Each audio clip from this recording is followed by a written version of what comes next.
Salut tout le monde, c'est Jessica, j'espère que vous allez bien malgré les canicules qui fait dehors qui nous lâchent pas. On dirait qu'on en vit une back à back. Là, on connaît quelques jours de répit, fait que tu sais quand c'est rendu que tu te mets un chandail parce qu'il fait 25 degrés puis que tu considères ça que c'est froid, là, c'est parce que c'est intense ces temps-ci. Bref, c'est pas de température que je voulais vous parler, mais plutôt aujourd'hui, je vous fais mon bilan melting pot du printemps, fait que c'est avril, mai, juin. Et cette vidéo-ci va être en fait en deux parties. Fait que la première partie, ça va être le bilan melting pot, fait que je vais vous parler de mes book hauls, le challenge, mes objectifs livresses.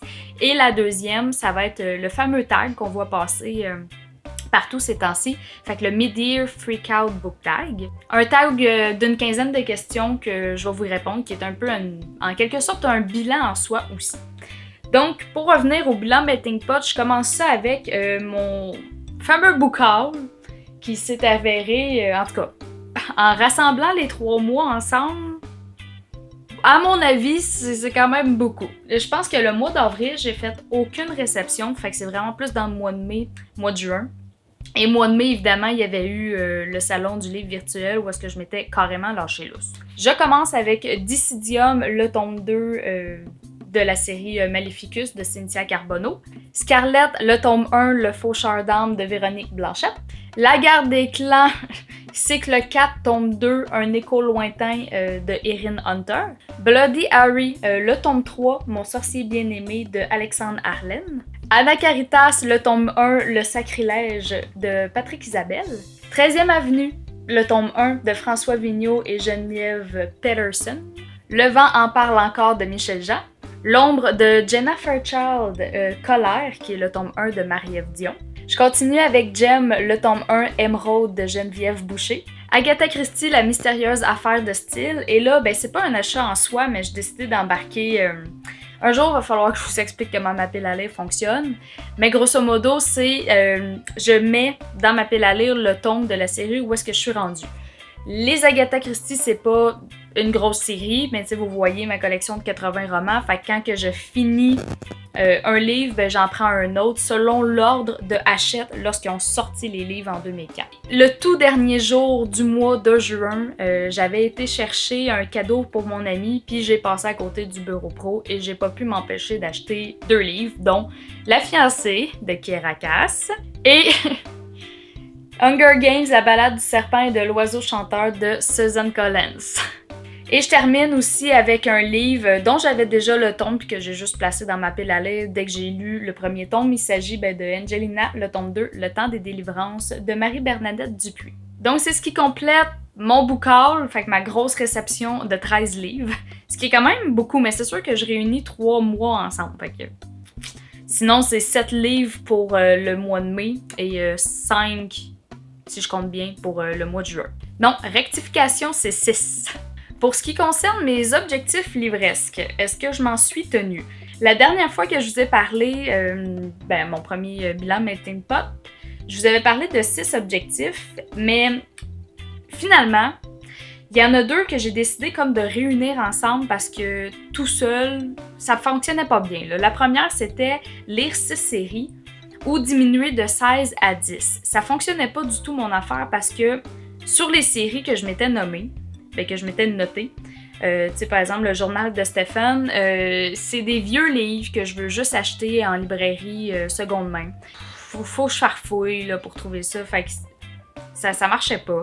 Alpha et Omega, je me suis rendu compte que c'était une série qui était encore en continu, que l'auteur peut sortir d'autres tomes. True Blood, je vais y revenir plus tard. Incandescence, le tome 3 viendra pas tout de suite. Oui, ça va finir. Je vais finir par terminer cette série-là, mais ça sera pas en 2020 parce que, encore une fois, à cause du COVID, d'après moi, tout a été repoussé. Il y a une série que j'ai finie, mais plutôt abandonnée, fait que c'était La force de vivre en février. Et finalement, Bloody Harry, c'est des bandes dessinées. Puis j'ai pas le tome 2, puis je veux pas me presser à lire des BD genre à l'intérieur d'une semaine. Fait que mauvais choix de l'avoir mis là. Et ensuite, pour True Blood, je vous avais dit que pour une longue série, que je voulais en fait terminer une longue série. Je m'étais choisi True Blood, c'était de terminer les 8 tomes.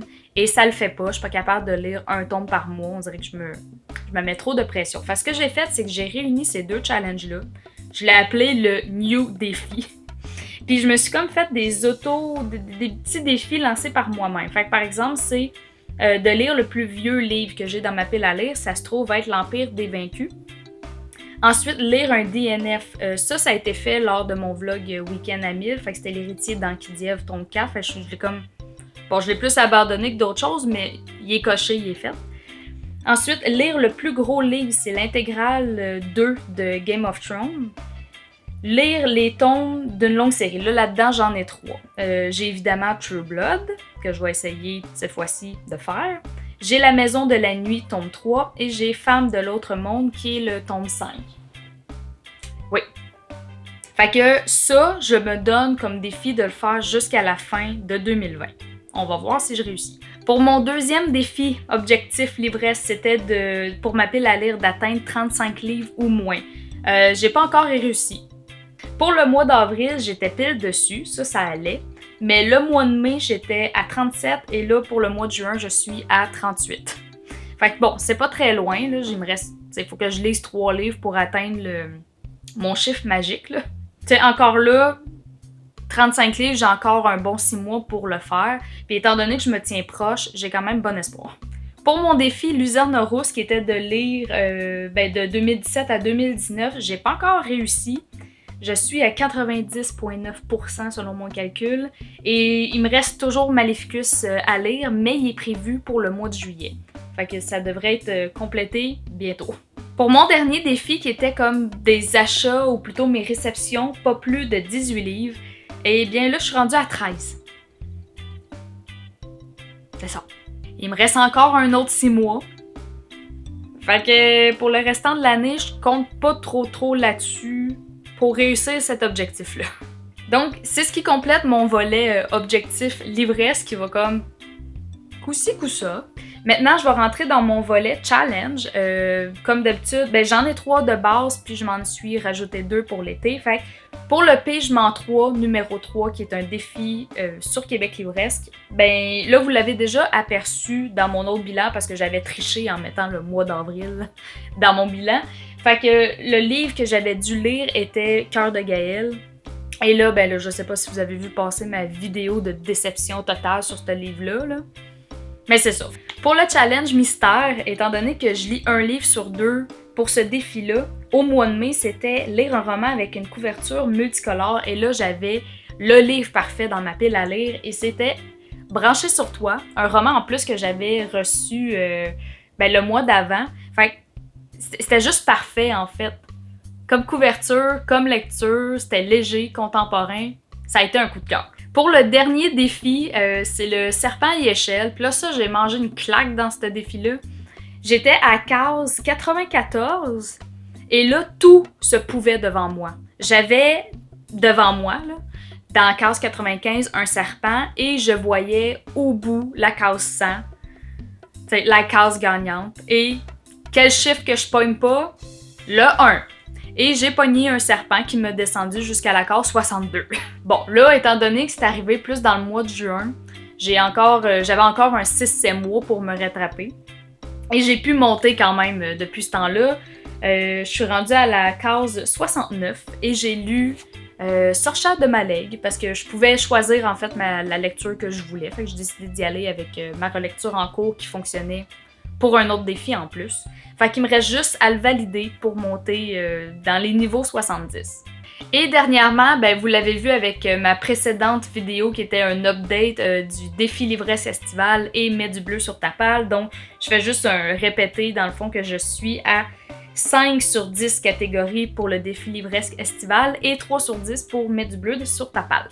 Le dernier volet de mon bilan Melting Pot, ça concerne le bilan de ma palle, mes lectures, donc tout ce qui est réception et retrait de ma pile à lire. Et là, moi qui aime bien faire des calculs, parce que le chiffre arrive jamais et je comprends pas le pourquoi, fait que j'ai décidé vraiment de décortiquer tout. Les cadeaux que je reçois, les SP que je reçois. Puis à la fin, là, ça me fait un total de réception, un total de retrait.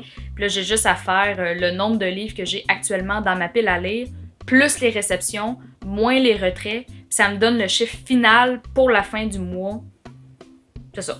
C'est quasiment un miracle que je sois arrivée au bon chiffre à la fin, là. Au mois de mai, j'avais reçu 7 livres. Et au mois de juin, j'en ai acheté 5. J'ai pas reçu de cadeau. Parce que ma fête est visiblement pas au printemps. Ensuite, les emprunts, j'en ai fait 2 dans le mois de mai, 2 dans le mois de juin. J'ai absolument rien au mois d'avril, c'est rien passé, c'était un mois plate. Et ensuite, j'ai reçu un SP. Et pour, je compte les tomes suivants, ce que je vous ai dit pour Agatha Christie et Angelina. Donc, ces deux-là comptent pour les tomes suivants que j'ajoute à ma page. Et j'enlève aussi les tomes futurs que je suis pas prête à lire. Comme par exemple, Bloody Harry, j'ai acheté le tome 3. Puis Dissidium, j'ai acheté le tome 2. Mais je suis pas prête à les lire parce que j'ai pas lu ni Maleficus, ni le tome 2 de Bloody Harry. Les tomes qui sont plus loin, je les place ailleurs dans ma bibliothèque. Fait que ça fait un total, en fait, de -5 que je compte pas dans ma pile à lire. Ah, comme autre exemple aussi, j'ai acheté toute la série, les 4 tomes de L'ombre de Jenna Fairchild. Les 3 premiers tomes, les 3 derniers tomes, en fait, je les compte pas. Donc, ça me fait un total de 14. Pour les retraits, j'ai pas eu aucun on-hold. J'ai eu un abandon qui était Les héritiers d'Ankh-Diev. Et j'ai lu 13 livres. Ça me fait puis une relecture, mais ça, je les compte pas non plus. Mais il faut que ça embarque dans mes livres lus. En tout cas, pour que ça fitte dans mon dernier calcul. Fait que c'est aussi un total de 14. Donc, si je prends ma pile à lire à la fin mars, là, pour que dès que je commence avec le début avril, c'était un chiffre de 38. Et si je fais plus 14, moins 14, ça reste à 38. Fait que, et c'est ce qui donne vraiment ma pile à lire. Si je les compte un par un, là, plus le SP qui est en numérique, là, ça donne 38. Sinon, autre petite information fun fact, j'ai lu 5000 pages durant les 3 derniers mois. Pour ce qui est de mes séries en cours, j'en ai 20. Donc, j'en ai débuté 2, j'en ai fini aucune, j'en ai abandonné 2 et j'en ai continué une. Comment ça, je n'ai abandonné 2? Quand je vous dis que c'est mêlant, là, j'ai abandonné Les héritiers d'Ankh-Diev, mais aussi la série Cœur de Gaël. Sauf que le seul tome que j'ai lu de Cœur de Gaël n'est pas un abandon, techniquement, parce que je l'ai lu au complet. Fait que vous voyez là à quel point que parfois je me casse la tête, mais c'est le fun. C'est le fun d'essayer de voir il est où l'erreur et tout, mais m'emmener je me tanne aussi, là, puis je fais comme de la merde. Donc c'est ce qui complète le bilan Melting Pot printemps 2020. On se retrouve dans la deuxième partie de ma vidéo qui va être le tag, le Mid-Here Freak Out Book Tag. Donc on se retrouve là, et d'ici là, bonne lecture. Bye!